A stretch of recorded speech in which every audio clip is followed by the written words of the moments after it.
afternoon to you. 4 o'clock time for Sports4CLE. Thanks for joining us. The Browns are back in town. They are in Berea. Deshaun Watson reported yesterday. This from today, though. Coming out of the car, getting ready to head in and get the season rolling. Rookie Zach Zinter, a guard. Also, we'll take a look at him as he reports. He reported yesterday as well, back in Berea today. All of the Browns present and accounted for out in Berea. No-shows, and that includes Amari Cooper. So Cooper and the Browns came to a restructured contract agreement. Browns guaranteed the $20 million that was left on his contract, which means 80 of the initial $100 million was guaranteed. He gets all $100 million.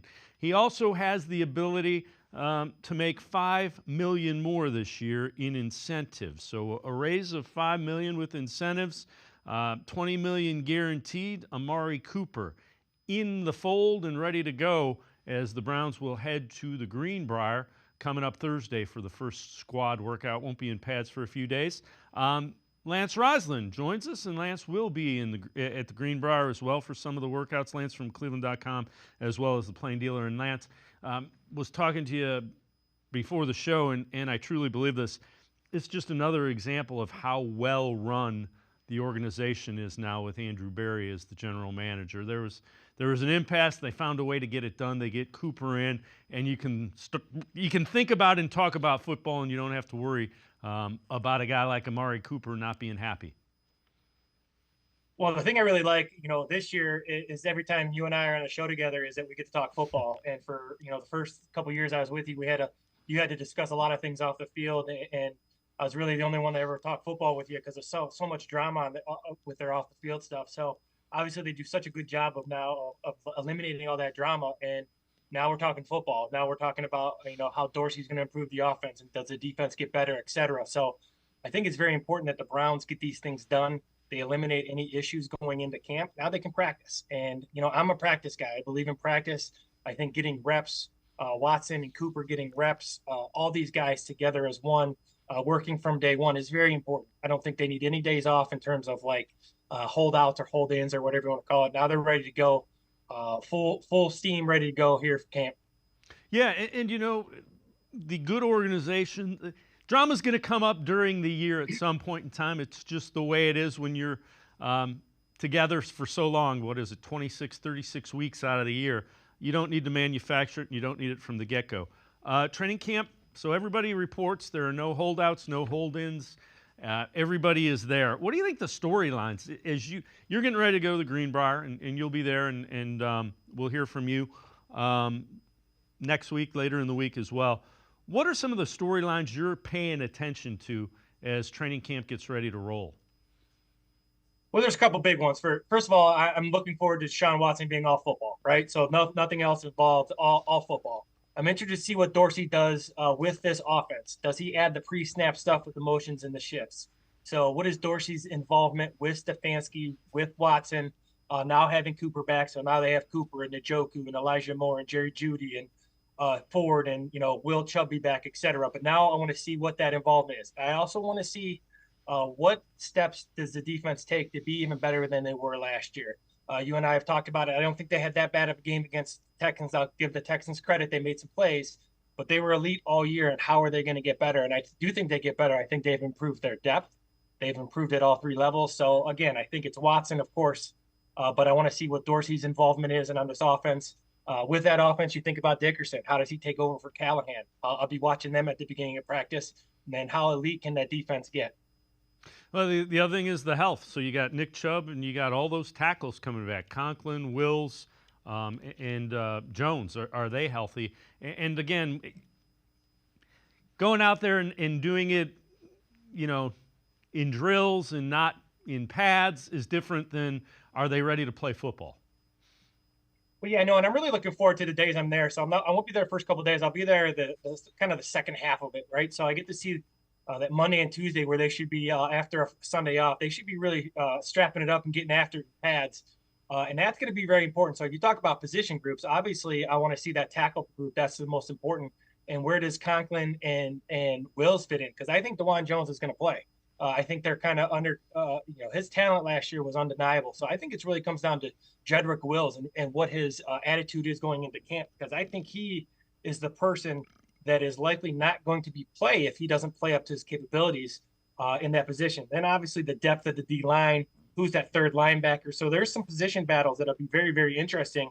That'll tie into, what Dorsey does, what Schwartz does, and what the defense does. Very, very intriguing stuff. A lot of it has to do with depth, though, not starters, which is a good thing when you go into camp. So we've seen Nick Chubb squat 450 pounds. We've seen him do some really interesting things with lateral movement and hopping on his surgically repaired knee. We're going to monitor it to find out if he's put on the physically unable to perform list, the PUP list, which would mean he can go to team activities. He can't practice. He does count against the 90-man roster. Do you think is there a chance that he plays week 1, do you think? Well, for me, I don't think so. And here's why, because the stuff they've shown, that's non-ACL stuff. Obviously, ACL is involved in everything, but the ACL is really involved with that lateral movement, that ability to stop and start, cut, move, dynamic movements up and down, side to side.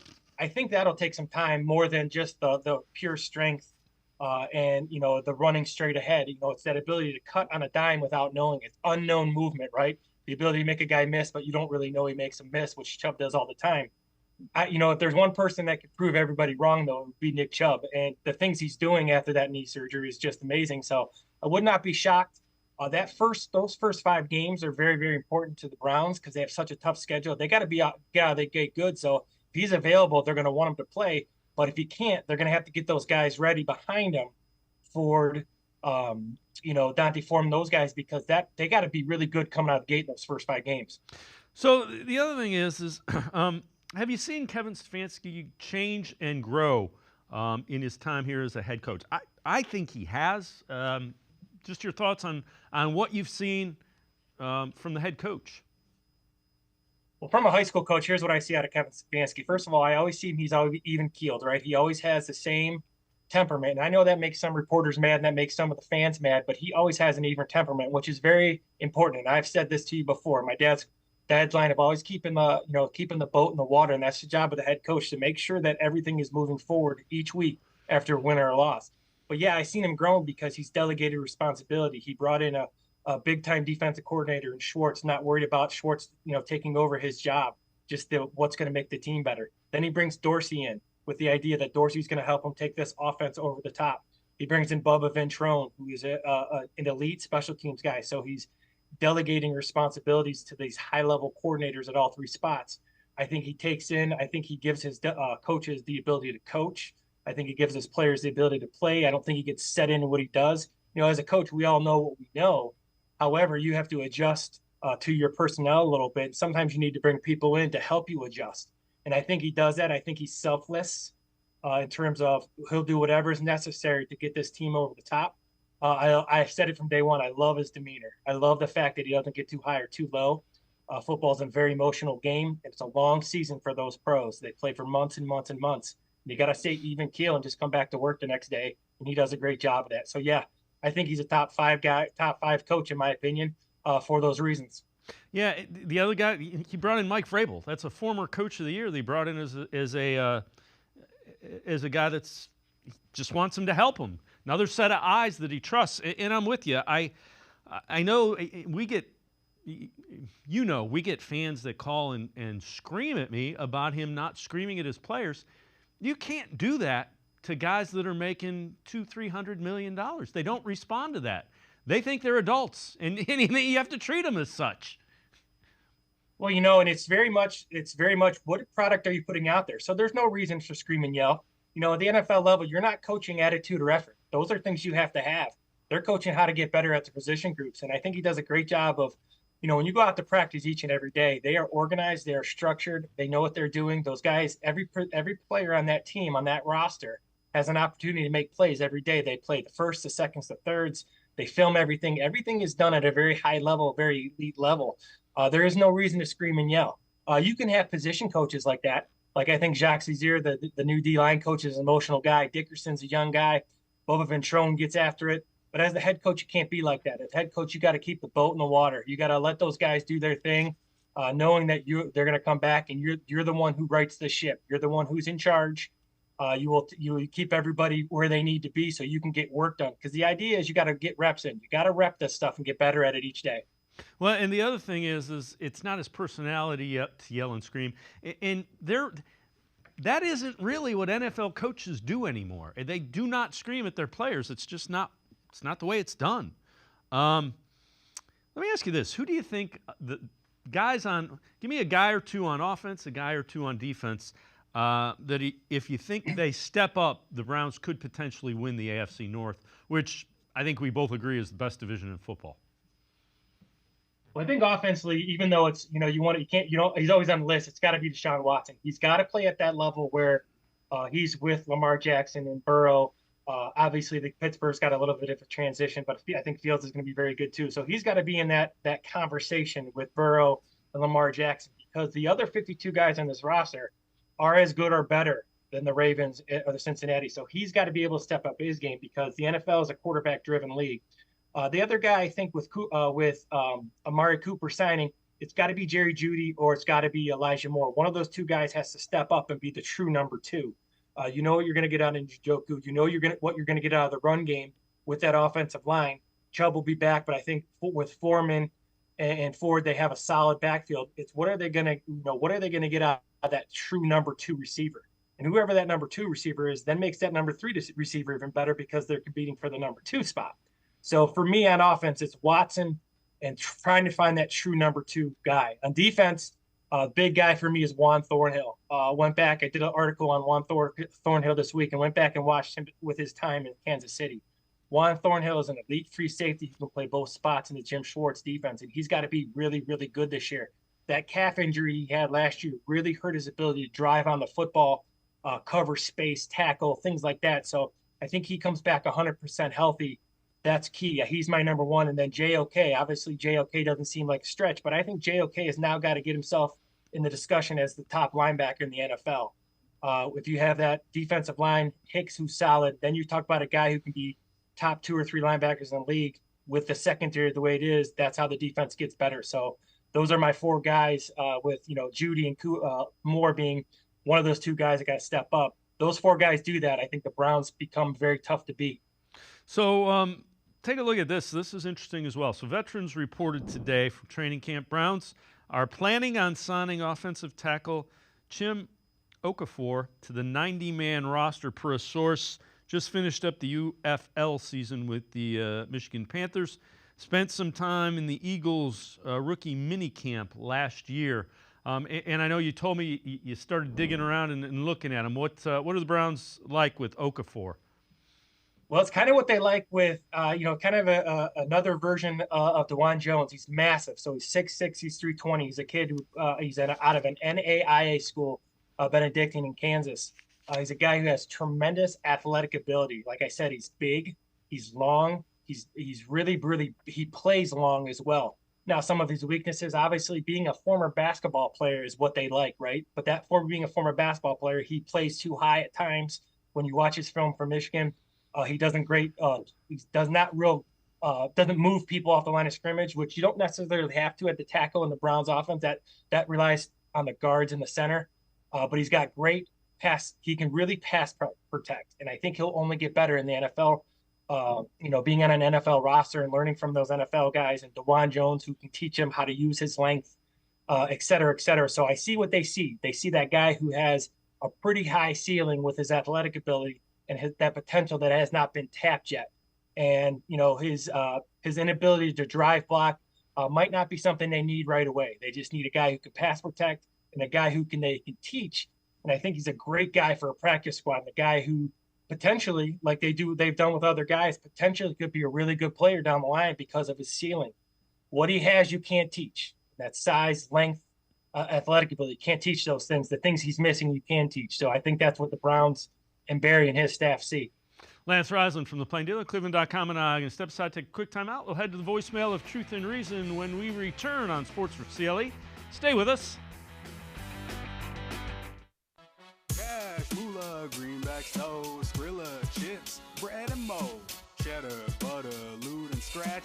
Find the letters, make a match. lettuce, gravy, game on the back for $30. That's a wrap. There's many words for cash, no doubt, but there's only one $30 cash word. Check it out. Cash word from Ohio Lottery. It's $30, yo. Cash word, it's fun to go with millions of prizes, don't you know?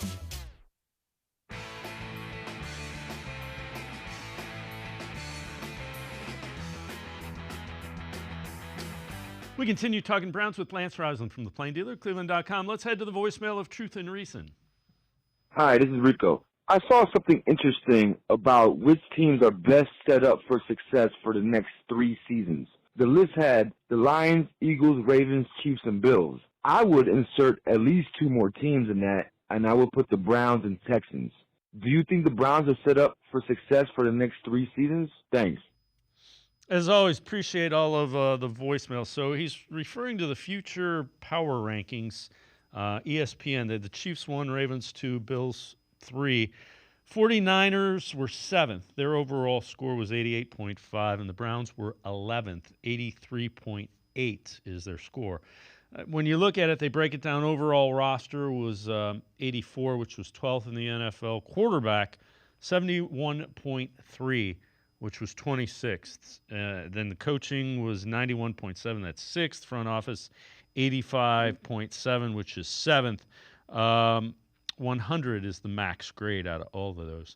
So, Lance, when you look at it, the question that they have is Deshaun Watson. Deshaun Watson gets back to what we think he can. They're right up there in the top, 5, 6. And it's important to note, Watson's only 28. We're not talking about a 33, 34, 35-year-old guy. He's a young guy that hadn't been able to stay on the field for various reasons the last 3 years. Well, I think if you look at the Browns rosters, those two numbers are really, I think, not right at this point. Well, I think they're right with Watson in terms of being where he's at. But what he can get to obviously bumps the Browns up immediately, right? So, again, as we talked earlier, he's got to put himself in that category with the top 10 quarterbacks, top 5 quarterbacks with the ability to win because of, not with. He's got to be a quarterback you win because of. But the roster being at 12, I don't agree with.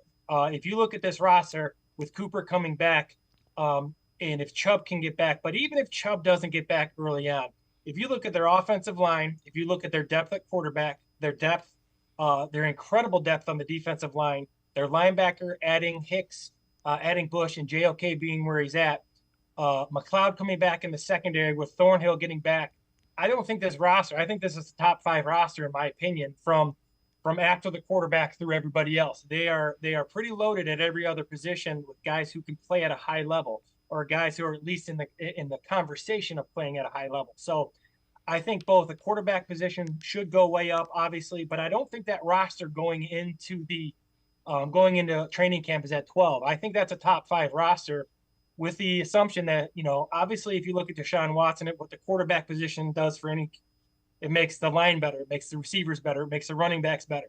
So he can make the roster, even though I think the roster is really good, he can make that offensive roster elite if he can get back to playing like he once was. So this one's from Pro Football Network. One player likely to improve for each of the 32 NFL teams. For the Browns, they say Jeudy. Jeudy enters a strong situation. He'll likely be third option in the passing game behind Amari Cooper and David Njoku. Cleveland should present an opportunity for Jeudy to develop nicely. Yeah, I mean, didn't have great quarterback play in Denver. I don't think anybody would argue with that.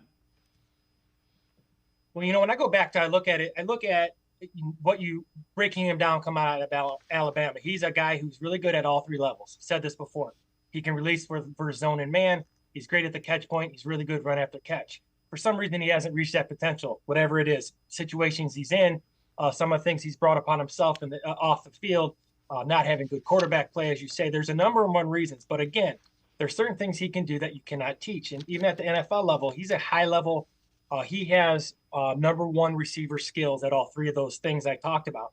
So when you talk about having Cooper back now in the Njoku and the run game and the things that Kevin Stefanski does well, then you add Dorsey, who's going to allow these quarterbacks to get into good plays when they're in bad plays, based on what the defense does. they have to be good at all positions. They have to be able, if they're going to take Cooper away, the second, third guy have to be good. If they're going to take the tight end away, they have to be good to the outside. If they're going to be in nickel, then they got to run the ball. If they're going to be in base, they're going to see a base defense with 3 linebackers. They have to be able to spread it out and get it to all 3 receivers. Elijah Moore's got to be good. So this Dorsey and Stefanski offense they have to be good at all positions. And that's really an understatement. If you think about some offenses that are going to focus on getting to one guy, that's not really how Dorsey and Stefanski work. They work on getting to whatever the defense gives them, and with the idea that they're going to have good positions or good people at positions and take whatever the defense gives them. Now, I think Jeudy can do that, and I think Jeudy benefits from Cooper coming back because Jeudy is still a wild card. Cooper's not. Cooper's going to get you 70 and 1250 this year. That's what he does every year. He's going to get you 70, 80 catches and 1,200 yards. Jeudy is a wild card. He can get you 1,500 yards, but we don't know that. But he has the talent too. So, yes, I agree with Jeudy being a guy who can really take this offense over the top with his ability to play inside and out and take the top off the defense.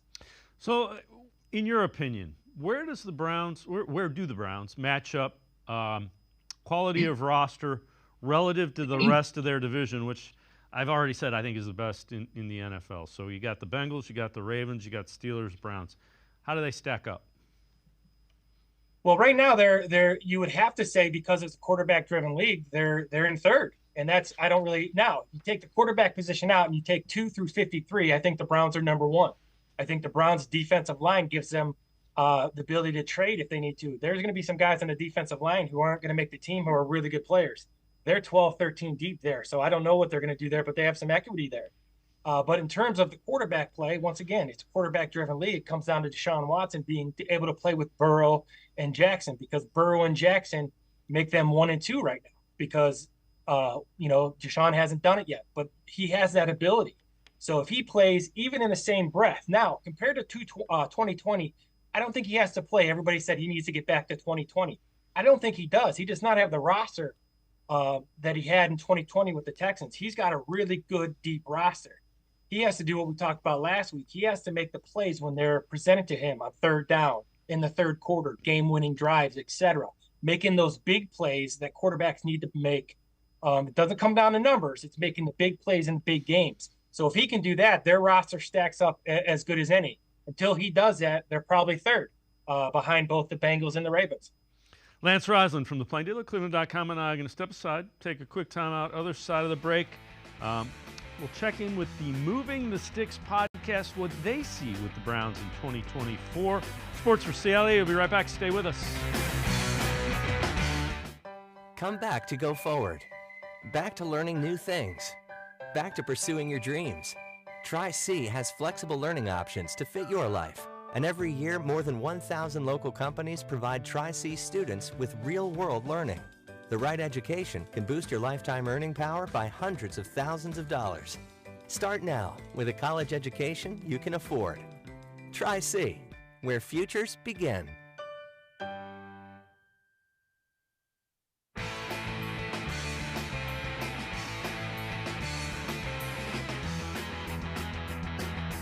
We continue talking Browns with Lance Reisland from the Plain Dealer, cleveland.com. Bucky Brooks from the NFL Network and Daniel Jeremiah do a podcast. It's called Moving the Sticks.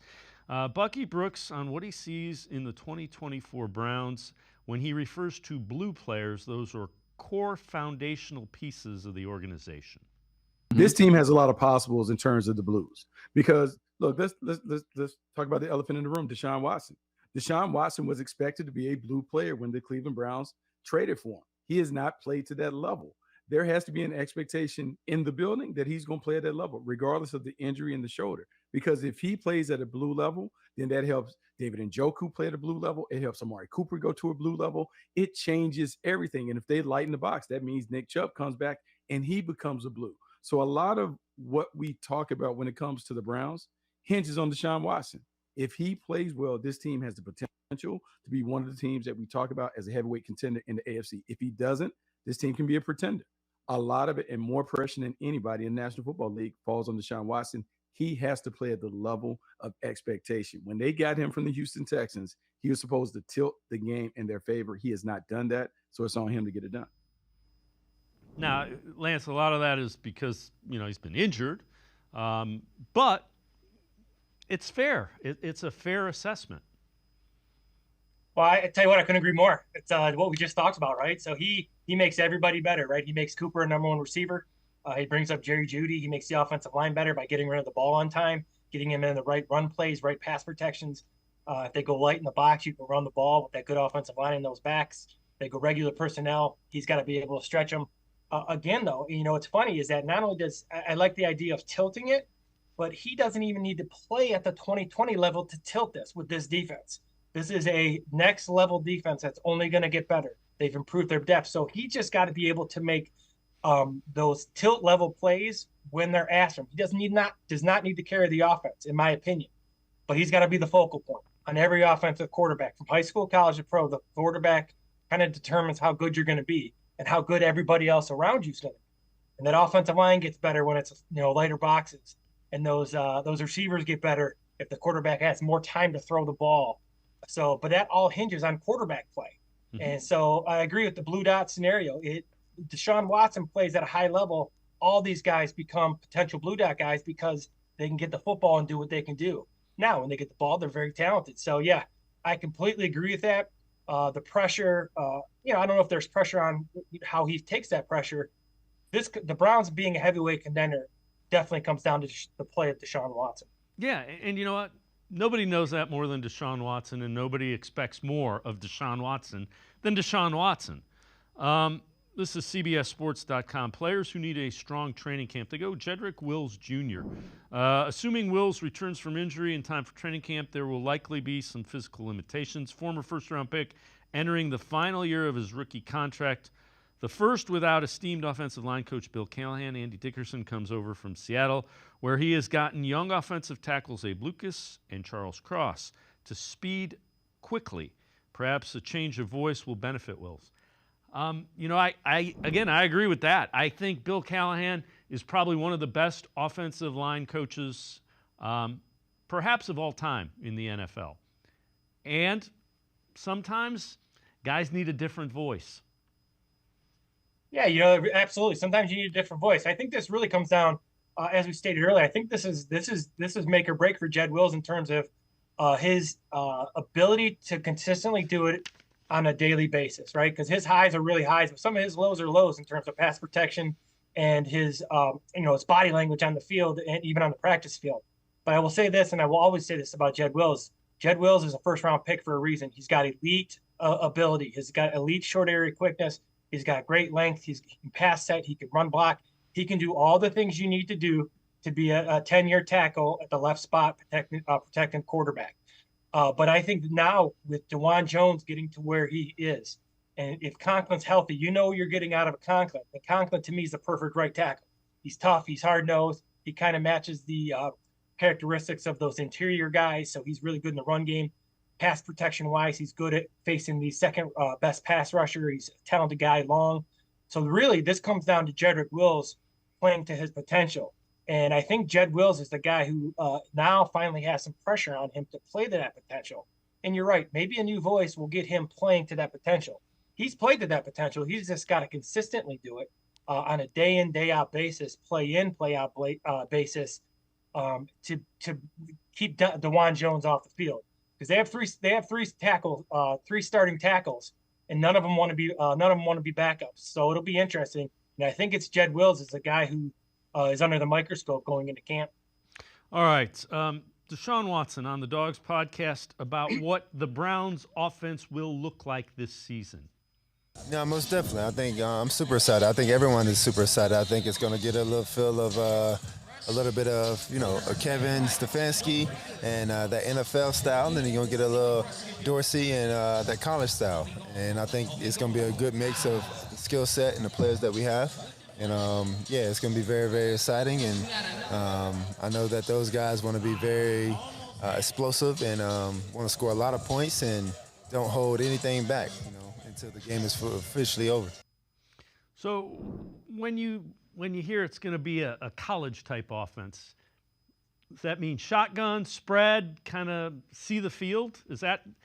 I think those are the things that play to his strength a little bit. Yeah, so I think you're going to see a number of things, right? So college-wise, he's talking just like that, right? He's talking about spreading the field. He's talking about a lot of RPO type things, zone read type things, or just idea of having options each time each time the ball is snapped. They're never going to be stuck in a play, and you're going to get you're going to get a lot of 11 personnel with Njoku, but Njoku can also split out, so you get a lot of 3x1, 2x2 complete spread sets. Try to loosen that box a little bit. And then if they get that box loose, and then you go to Kevin Stefanski's run game with the pin and pull, the counter, because all the run game that Kevin Stefanski runs out of 13 to 12 personnel, you can run out of 11 to 10 personnel too.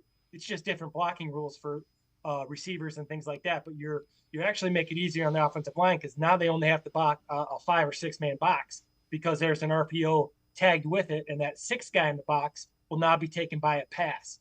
So, and obviously you're going to get some pre-snap motions. You're going to get some window dressings from Dorsey. I always say the pre-snap slow stuff, the trade of the tight end, that gives the offensive line to see what they're going to see from the front. And then the motion from the receivers is going to tell the quarterback what coverage he's seeing. So, yeah, I think you get a lot of coverage recognition. And then you add the pro-style run game with coming out of a huddle with Stefanski. So, yeah, I think it could be a really good mix. There's a lot of things they do similar too. They want run balance. They want a powerful run game. They want deep shots on second, short, things like that. So it'll be a very good mix, I think, if they can kind of hone in one game. Saying the same thing over and over. How does Deshaun Watson play? Yeah, here's the question. When you look at Deshaun Watson, what are some of the things that he had as elite traits as a quarterback? So his ability to process information is incredible, right? So what coverage is he seeing? His ability to keep the play alive with his feet, his ability to keep within the pocket and outside the pocket. But his best ability, without question, is his ability to improvise when the play breaks down. So making a play out of nothing, either with his feet or his arm, is next level. And, that comes with reps. When the play breaks down, does everybody need to know where to go? That's why it's important that Cooper and these guys are in camp. So from day one, when the play breaks down, that's his best skill, his ability to make a play out of nothing. But he does everything else well, right? Throws from the pocket, et cetera. So his ability to process, move in the pocket, use his feet, and without question, improvise when the play breaks down can make him a top 5 guy again. Lance Reisland, Plain Dealer, cleveland.com, as always. Great stuff. Appreciate the time and the insight. Thanks very much, Lance. As always, thanks for having me. Lance Reisland, make sure you check him out. Plain Dealer, cleveland.com does a really, really good job with his film breakdown video analysis, which you see here regularly on Fridays. We're going to step aside, take a quick time out. Sam Monson from Pro Football Focus, co-host of the PFF NFL podcast. Straight ahead, stay with us. Come back to go forward. Back to learning new things. Back to pursuing your dreams. Tri-C has flexible learning options to fit your life. And every year, more than 1,000 local companies provide Tri-C students with real-world learning. The right education can boost your lifetime earning power by hundreds of thousands of dollars. Start now with a college education you can afford. Tri-C, where futures begin. Cash, moolah, greenbacks, toast, Skrilla, chips, bread and mold, cheddar, butter, lewd and scratch. Find the letters, make a match. Lettuce, gravy, game on the back for $30. That's a wrap. There's many words for cash, no doubt, but there's only one $30 cash word. Check it out. Cash word from Ohio Lottery. It's $30, Joe. Cash word, it's fun to go with millions in prizes, don't you know? I am powerful beyond my wildest imagination. I will define my future. I will keep challenging myself to improve. Because I am a future leader of this great nation. I will be responsible for raising a beautiful family. And educating not only my generation, but many more to come. I will make a difference in my community. And I will stand up for what I believe in. I will not settle for simply chasing my dreams, I will achieve them. Because I was given a chance. An opportunity. A home. At Family, Career, and Community Leaders of America. The ultimate leadership experience. FCCLA has been one of the greatest experiences of my life. It's made me who I am today. Join us. We'll build a new future together.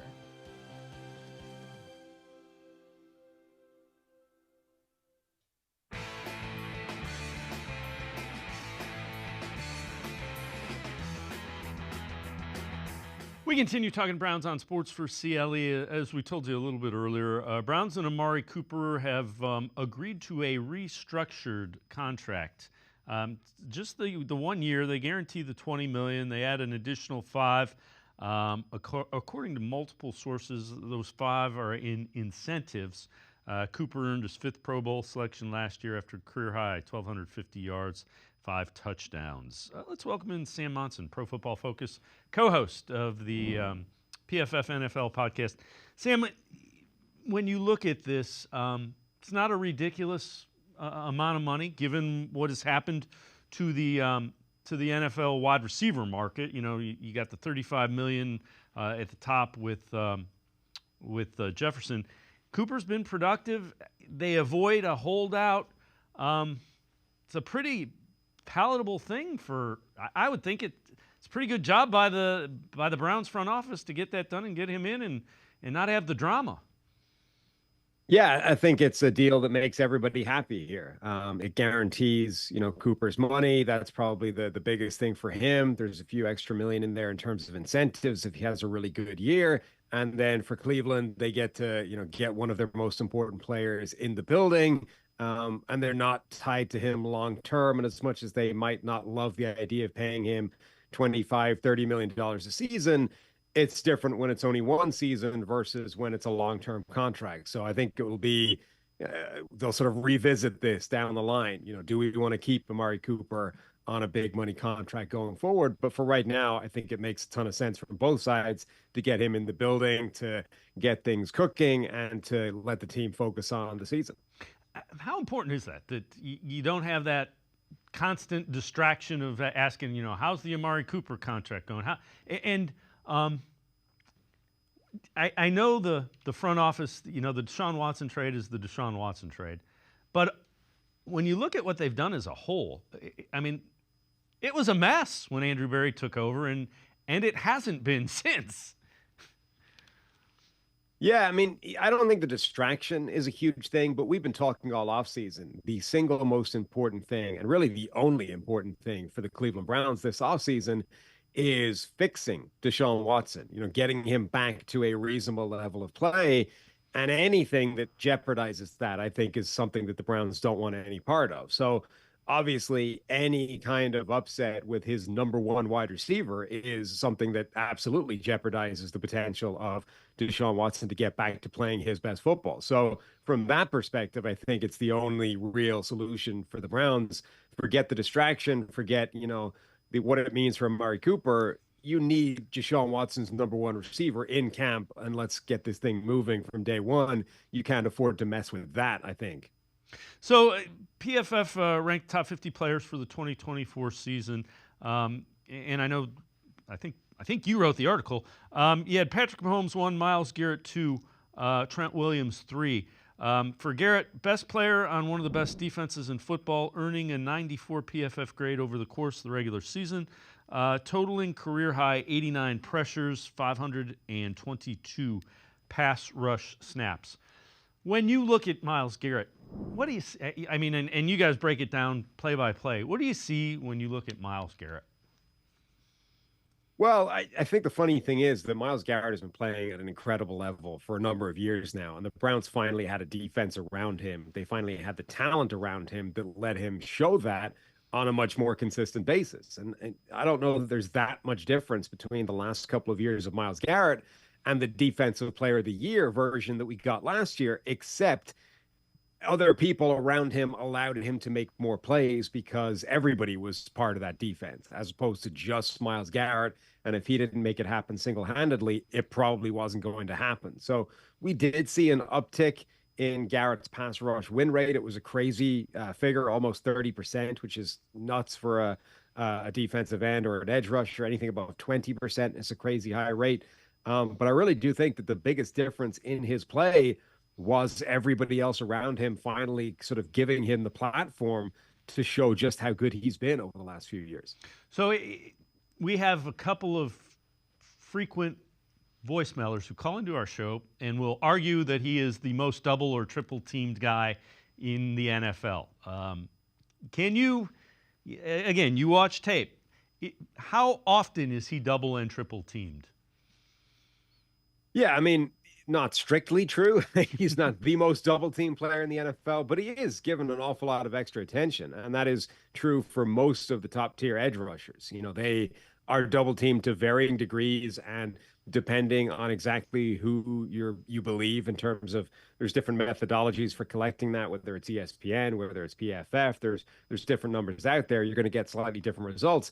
Garrett absolutely receives a ton of extra attention, but he's not the most double team player, I don't think, in the NFL. And it's not, I don't think that explains the reason, for example, why there's a Myles Garrett versus TJ Watt debate where Watt tends to get more sacks or turnovers or sort of impact plays, and Myles Garrett tends to have the higher pass rush win rate. Like that difference, I don't think is explained simply by the double team rate of the two guys. They are just different types of players, and the statistics happen to be breaking those ways for the last few years. So let's move on. NFL Players Association and the NFL, it appears, are having high-level, quote, very high-level discussions over potentially adding an 18th regular season game to the schedule. That's from the NFLPA Executive Director, Lloyd Howell. Just a gut feeling. Is that coming, do you think, the 18th game? And if it does, 2 bye weeks, how does that work, do you think? Yeah, I mean, I think it's definitely coming and has been for a while. And I think, number one, it's significant that the NFLPA are the ones telling you about this. Like, that sort of shows how far along this is in the process. It's not rumors swirling. It's them trying to get out ahead of it. Number two, I actually think it's a smart thing for them to be talking about potentially agreeing to it independent of a new CBA. The new collective bargaining agreement isn't due until 2030, I think. And every time a CBA negotiation comes around, the NFLPA kind of gets wrecked. And it makes sense because it's too difficult to tie down, 3,000, 5,000 players worth of disparate views and opinions and wants and needs, whereas the NFL just has to wrangle 32 billionaires together. And more or less, those guys want the same thing. It's a lot easier to come together with a list of priorities. And here are the 5 things we want out of these negotiations. And here are the things we're willing to sacrifice to make it happen. The NFLPA, it's too hard to even get all of their players on the same page and figure out what they want to negotiate for, let alone what they're willing to give up and how they're willing to make it happen. So I think it's probably smart of them to separate these negotiations and say, okay, we're willing to give you your 18th game, but to make that happen, we're going to need the concession of, say, a second bye week or, something like that to grease the skids and get everybody on board for it. I do think it makes some sense to, if you're going to have the 18th game, we lose a preseason game, we get an extra bye week in there, we can properly kind of reset the NFL schedule a little bit and make this make a lot more sense. Yeah, the other thing that goes unstated a lot of times, second bye week means there's an extra week of games, which again drives television revenue, which drives up the remember the salary cap is a percentage of revenues, so that ups the salary cap, probably means more spots on NFL rosters as well. Yeah, more money for everybody. I mean, it does make sense, and this is why ultimately I think it's something that is going to happen, and the NFLPA is probably not that against. They just want to make sure that they get something in return. If we're going to expose our players to an extra week of injuries, we want an extra bye week. We want, something like that. We want one fewer preseason game. They're going to want something in return, but you're right. Like ultimately, they're going to benefit from this regardless because there's more money coming in. Sam Monson from Pro Football Focus and I are going to step aside, take a quick time out. Other side of the break, some AFC North predictions. Sports4CLE will be right back. Stay with us. Cash, moolah, greenbacks, toast, Skrilla, chips, bread and mold, cheddar, butter, lewd and scratch. Find the letters, make a match. Lettuce, gravy, game on the back for $30. That's a wrap. There's many words for cash, no doubt, but there's only one $30 cash word. Check it out. Cash word from Ohio Lottery. It's $30 show. Cash word, it's fun to go with millions in prizes, don't you know?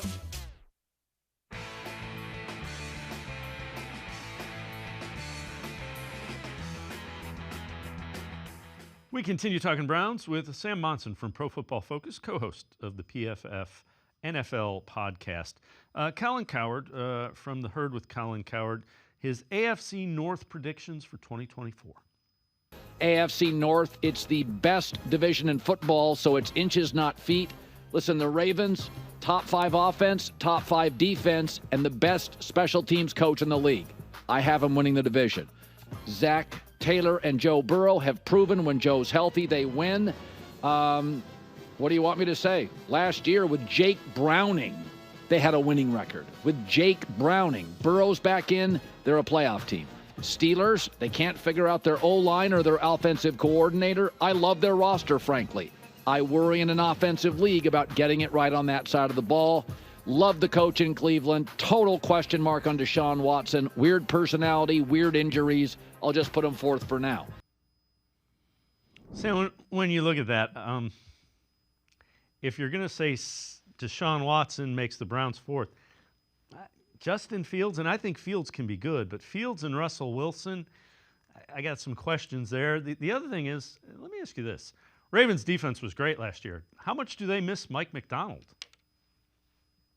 Yeah, potentially a lot. I mean, he is kind of the architect of the scheme that's currently, I think, about to be the next big scheme in the NFL. I think the last few years have sort of been defined by the Vic Fangio scheme and that coaching tree. I think Mike McDonald's defense is going to be the next few years. And honestly, there's a kind of crossover happening already. So yeah, potentially that is a big loss. Now they've promoted from within, they're keeping continuity. It was a continuity appointment. So I would imagine they are relying on not suffering a drop off by that, and they're not changing scheme.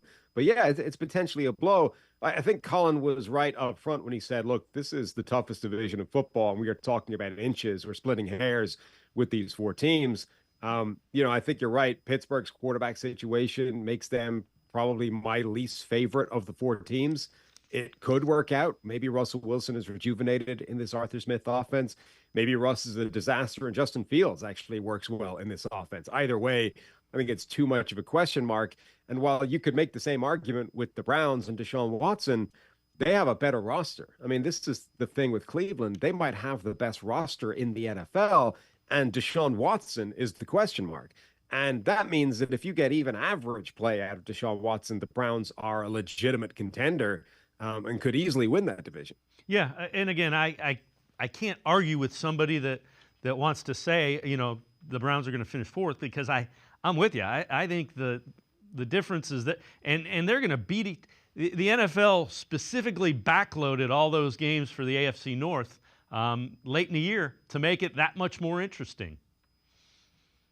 Yeah, and the difference between Cleveland's case as sort of division winner and Cincinnati's or Baltimore's is if the Ravens don't get a good version of Lamar Jackson, they're not winning the division. If the Bengals don't get a good version of Joe Burrow, or say he gets hurt again, they're not winning the division. Cleveland does not need the best out of Deshaun Watson to win that division. If they get an average version of Deshaun Watson, I think they're in contention to win that division because everything else on that roster is so strong. And I think that's the difference between them and the other teams within the division. So this is concerning for the Browns, though. Percentage of drives to score touchdowns in 2023. And you look at them. The Niners, they're number one, 37%. Lions and Dolphins, really explosive offenses, 32. Cowboys, 31. Bills, 30. Ravens, 29. Those are the top 6.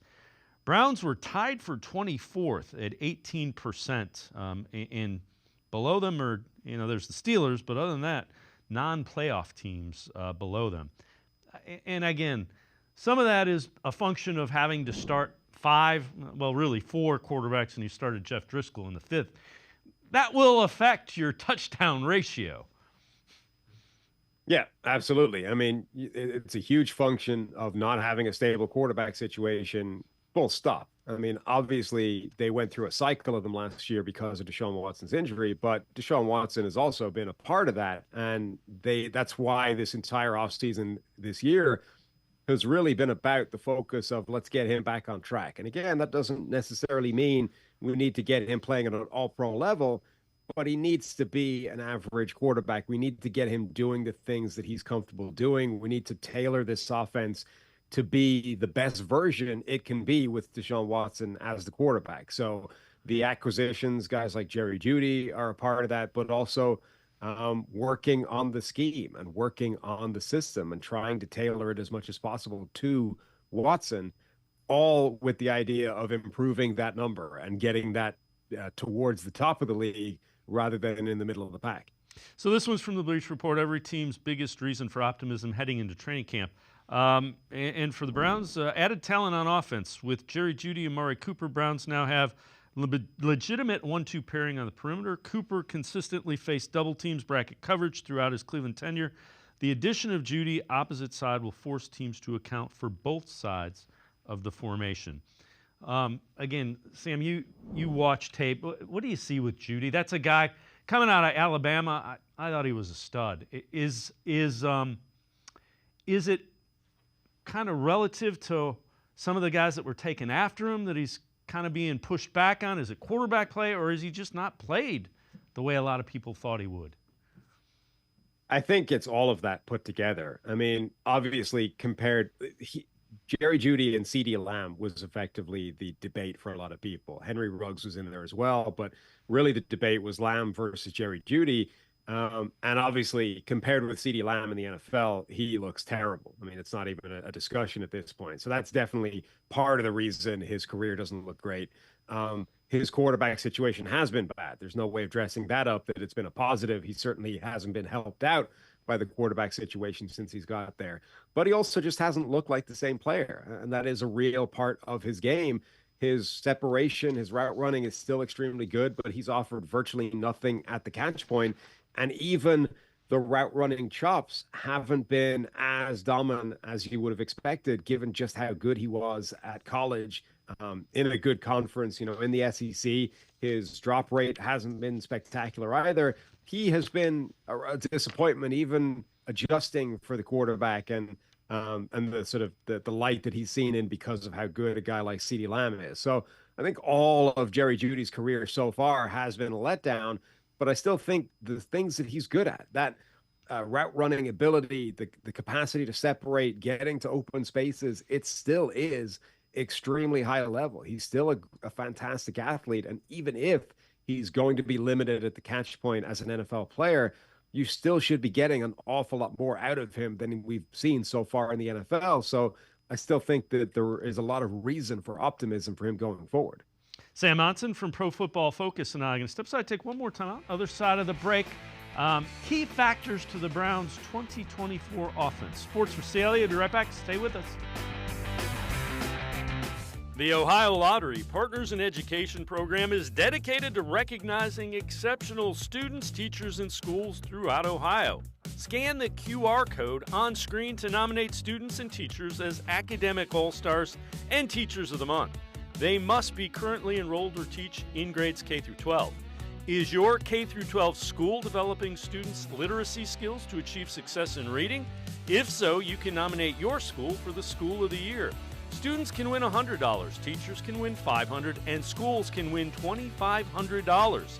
Scan the QR code, fill out the forms, and nominate deserving students, teachers, and schools today. The Ohio Lottery Partners in Education program takes pride in honoring exceptional students, teachers, and schools across Ohio.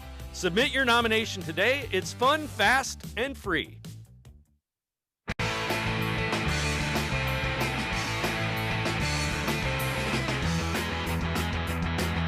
We continue talking Browns with Sam Monson from Pro Football Focus. He is one of the co-hosts of the PFF NFL podcast. Daniel Jeremiah from NFL Network on a key factor to the Browns offense in 2024. To me, the key too, if you look at Jedrick Wills and DeJuan Jones, those guys both at 25 and 23 years old are very gifted, very talented. When DeJuan Jones was out there last year, he looked like he should have been a top 10 pick in the draft the way that he played. So that is kind of a key part to that offense, and I think that would help Deshaun Watson get those guys healthy, get those guys playing well, and then those turn into true building blocks when you look at their age and talent. I think that's something fascinating.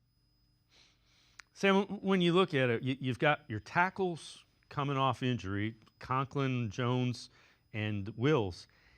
Bitonio and Teller are getting up there in age. Is there? They've played at a high level, but is there a reason for concern? This line that's been really good, there might be a transition coming in the not too distant future? Yeah, I think it's a future problem rather than a present problem. Like, I think that's still one of the best offensive lines in the NFL. And with Philadelphia, dealing with some transition themselves for the first time in a while, losing, a Hall of Fame center like Jason Kelce, number one is up for grabs in the NFL. I think it's probably Detroit right now, but Cleveland could be the best offensive line in the NFL this year. But you're right. Those guys are starting to get up in age. There is a transition coming. You've got a guy like DeJuan Jones, who I think should be starting, but it's difficult to figure out how to get him in the lineup right now. Jack Conklin is a bit of an injury question mark. So you probably want to keep Jones on the right side in case you need him later in the year. But on merit, he might deserve to be starting at left tackle over Jedrick Wills based off what we've seen so far from both of those guys in the NFL. So, yeah, I think this year it should be a fantastic offensive line, but they definitely should be planning what that line looks like over the next few years, because there are some decisions coming down the pipe. Absolutely. That new offensive line coach, Andy Dickerson, how good of a young offensive line coach is he? Yeah, I think he's a really good offensive line coach. And I think this is a really interesting group because Jedrick Wills was a top-end talent, right? But he's, I think, underachieved so far in the NFL and hasn't been the player that he was expected to be so far. On the other hand, a guy like DeJuan Jones was slipped in the draft, maybe had first, second-round talent, slipped in the draft, and then looked like he absolutely had first-round talent based off his play last season, but is an unusual type of offensive tackle. He's this giant man mountain of a player, and it's not always going to look pretty, but he tends to get the job done, particularly as a pass blocker. So it's an unusual group to be working with, but I think definitely one where a good offensive line coach can actually move the needle here. This one from Yardbarker, one bold training camp prediction for every AFC team. For the Browns, they say Nick Chubb remains sidelined. Chubb coming off torn MCL, damaged ACL to the same knee he injured in 2015, leaving his status for the start of the season in doubt. He has posted recent workout videos that support the idea he will return to his dominant form. Been hopping on that reconstructive knee, has also squatted, over 500 pounds. It's important to note, reworked his contract. It's incentive laden. So if he feels like he's good to go, he's going to want to carry the football.